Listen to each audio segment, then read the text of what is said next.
izin bertanya Ustadz, bagaimana menghilangkan rasa benci yang sudah bernahun kepada orang tua? Anak benci sama orang tuanya dan ini banyak terjadi.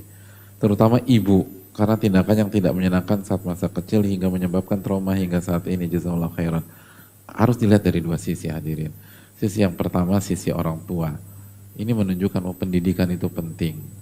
Dan apa yang kita tanam, itu yang akan kita panen kemungkinan besar. Dan itu bahaya. Makanya Ibnu Qayyim mengatakan bahwa orang tua akan dihisap lebih dulu sebelum anaknya. Sebagian keterangan juga mengatakan bahwa mayoritas anak durhaka itu karena kedua orang tuanya. Karena mereka nggak mendidik, karena mereka nggak mengajarkan dan seterusnya. Jadi ini fenomena yang banyak sekali terjadi dan ini menunjukkan bagaimana bahayanya orang tua yang tidak mendidik anaknya dan dia akan ditanya di hadapan Allah Subhanahu wa taala. Dan berat pertanyaannya, hadirin. Pertanyaannya berat. Pertanyaannya berat. Dan yang kedua dari sisi anak,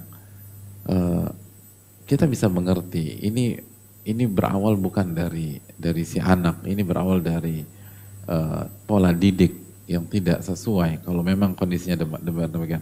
Tapi hadirin yang Allah muliakan, nggak bisa juga kita berdalih dengan demikian, karena Allah kasih kita akal sehat, Allah kasih kita kesempatan untuk belajar, Allah kasih kesempatan kita untuk memperbaiki trauma kita dan seterusnya. Dan nggak ada gunanya juga marah sama orang tua. Dan kalau kita bingung ya, jamaah sekalian, sebenarnya sikap saya ini udah benar atau belum? Dan kita nggak hafal dalil, atau kita nggak ini. Salah satu cara diagnosa sementara dulu ya, sebelum kita tanyakan kepada ahli ilmu adalah kembali kepada hadis Nabi SAW. As-sidqu tuma'nina wal kadhibu ribah. Kejujuran dan kebenaran itu ketenangan, hadirin. Dan kebohongan dan ketidakbenaran itu kegalauan. Jadi kalau tindakan kita benar dan jujur, kita akan tenang. Jadi kalau kita membenci orang tua kita, lalu kita galau, dan pasti galau lah, benci orang tua nggak mungkin tenang.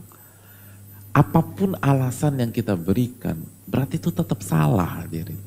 Karena kalau benar, kita akan hidup tenang. Itu poin.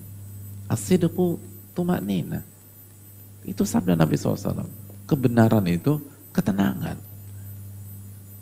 Dan jadi udah nggak usah. Tapi kan beliau begini. Tapi dia jahat, Ustadz. Ya terlepas apa, semua akan dihisap. Tapi kenapa kita ngancurin diri sendiri? Ketika kita melakukan kesalahan, in ahsantum li anfusikum.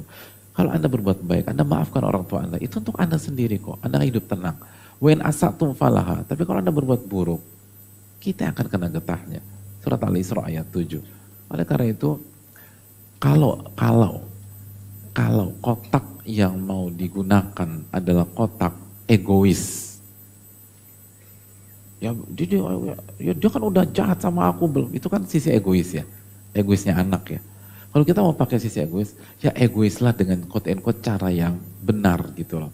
Ya udah, gimana? In ahsantum li anfusikum. Kalau Anda berbuat baik, itu untuk diri Anda kok. Untuk diri Anda, bukan untuk yang lain. When asatum falaha. Kalau kita buat dosa, kita akan kena dosanya. Gitu. Jadi oleh karena itu, maafkanlah orang tua kita. Lalu berbuat baiklah. Dan kita lihat betapa tenangnya hidup kita, hadirin. Capek hidup tuh, hidup cuma sekali. Dan terlalu mahal untuk kita isi dengan kegalauan, lalu dendam, dan gak akan selesai. Dan sekali lagi, trauma itu bukan sebatas karena perilaku orang yang zalim kepada kita, hadirin. Trauma itu karena zikrul makhluk, mengingat manusia dan makhluk. Itu masalahnya.